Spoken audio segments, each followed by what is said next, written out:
It'll be a wonderful thing to build on this momentum that we've started with the choir this morning. I believe I can fly. Oh, happy day.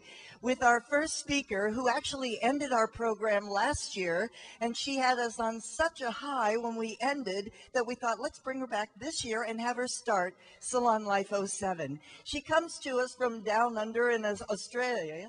And if you think that the wonder down under is down the street with those six-packs, wait till you see Amanda on this stage. She is a physiotherapist, which means she knows what part of your brain she can tap into to bring out the joy, to bring out your brilliance, to bring out your energy, and to really help you get involved and get in tune with who you are, so that every day, no matter what the situation is in your life, whether at home or in the salon, you can tap into that place and also know that you can fly. We are so thrilled that she's here today from her home in Dallas. She will inspire you, she will involve you, she will make you laugh, and you will never forget the energy that you feel in this room with our first speaker. Will you please welcome from Australia, Amanda Gore, everybody. Wow, cheering already? Woo. Thanks, Anne. Thank you. Thank you. Uh-oh. Oh, we're still on. Okay, now be honest. You were really wondering and hoping that it was going to be the Wonders from Down Under, right? You know, those. Did you see them? Those guys? Have you seen the posters of them? Even I was hoping I'd be a wonder from down under. Anyway, so let's just find out how many of you wake up every morning full of energy and vitality? Yeah, right. Look, a few of you going like this and people next to you going, no, you don't. How many wake up or go home? Sorry, how many go home every night full of energy and vitality? Okay, that's 3. How many just want to remember what it was like to have energy and vitality? Look, oh, especially after our first night in Vegas, right? Well, that's really what this session's about. And it's about life balance. And you know, I've spoken on life balance a lot, but it's kind of hard in today's lifestyle because I'm actually not sure you can really achieve a balance. And the more I thought about it, the more I realized it's more your attitude towards your life that will perceive you as balanced or not. Because really, it's not that we see things, we perceive them and judge them. And you think about it, when you feel really great, don't you get more done? Go like this, yes you do. And when you feel really great, things go better. And so when your energy is drained and your vitality is gone, life just seems a complete drag.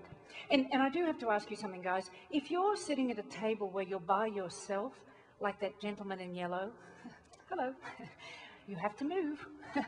And you're lucky, you could move to a table full of women. And then there's a few tables where there's just 2 people. Can you kind of amalgamate with another table? So we want to try to get together as the Salon Life family, because it's really important. And here's the other thing. In terms of balance, watch. Everybody thinks, oh, we can get balance. You know, we'll be able to live life like this. I don't think so, unless you don't ever have to work again. And even then, I don't think that's balanced. But this is what I reckon it's about. You go like this for a while, and here's your family and your life and the stuff in life that gives you support. And it's too long to spell it all out, okay? So I'm just going to guess. You have to guess what it says. And then here's work up here. So sometimes you're like this. And then sometimes you go the other way, where work takes up a lot of time and family and the rest of it doesn't. But here, if you've got work that gives you purpose and meaning, it makes a huge, that says meaning, all right, purpose and meaning. It makes a huge difference to how you live life and how you perceive it. And think about it. When you're in this industry and profession that makes people feel good, isn't that rewarding? And do you think of yourselves like that? See, most people, I reckon when they feel like, I haven't got any balance, all I do is work, and then I've never got any time at home, I never see the children, I never see my partner, and blah, blah, blah, blah, blah. It's because your work doesn't have any meaning. So I want you to look at the person next to you who's going to become your new best friend very shortly, and you've already said a couple of things to them, and you're going to look at them and tell them the purpose of your work. And before you do, there's one more thing. There is a big difference between your work. It gets funny in a minute, okay? This is just the serious stuff, then we get over it. There's a big difference between work and your job. If you perceive what you do every day as a job, then you're going to be miserable and you're going to be an energy-drained hulk, and life will appear way out of balance. But when you understand what you do is a work, it's a calling, it's a contribution, there's purpose and meaning to it, then it transforms everything you do. And think about it, just before you turn to your new best friend, what is the meaning behind your work? What's the value? What do you give to other people? And for those of you who are salon owners here, take this and expand it a little with your team, because you want to make sure that people have purpose and meaning in what they do. And essentially, you know, that wonderful doctor that's speaking to you later on, the psychologist who's with Matrix, he was telling me, I met him in the back room, I'm sorry, I didn't know him before, or Dean, who's gorgeous. And have you met him? Oh man, he is so wonderful. He's a great person. And both of them were talking about how, you know, when the doctor started off, he was giving clients advice, and the clients weren't taking it because they asked their hairdresser, and the hairdresser didn't agree. And so it was like, you know, well, hello, of course. Your hairdresser, your salon professional is the person who actually gives you more guidance because you have a greater connection with them than you have with most other people. Isn't that true? Certainly in those arenas. So what is your work?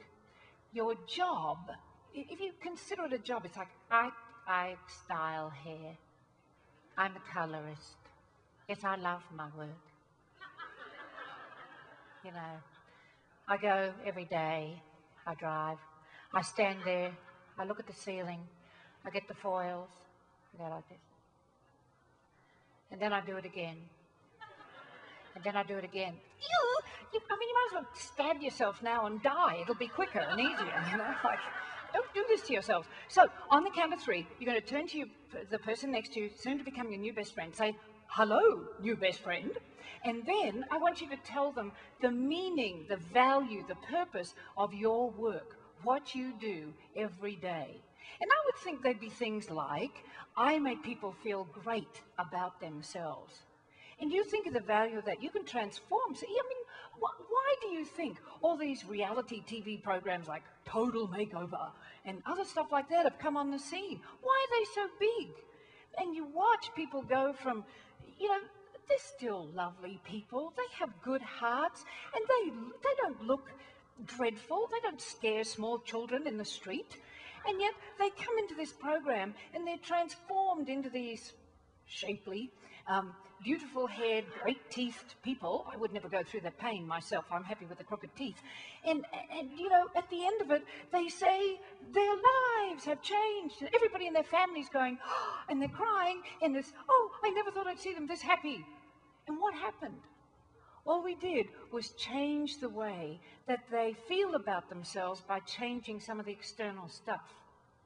Now, we probably shouldn't have to do that, but the beauty of it is that you guys give people that opportunity every day. And you know, I'm someone, you can tell already, like, I got back from Istanbul, what was the day before yesterday? Saturday, thanks. I got back on Saturday, and I left for Vegas yesterday.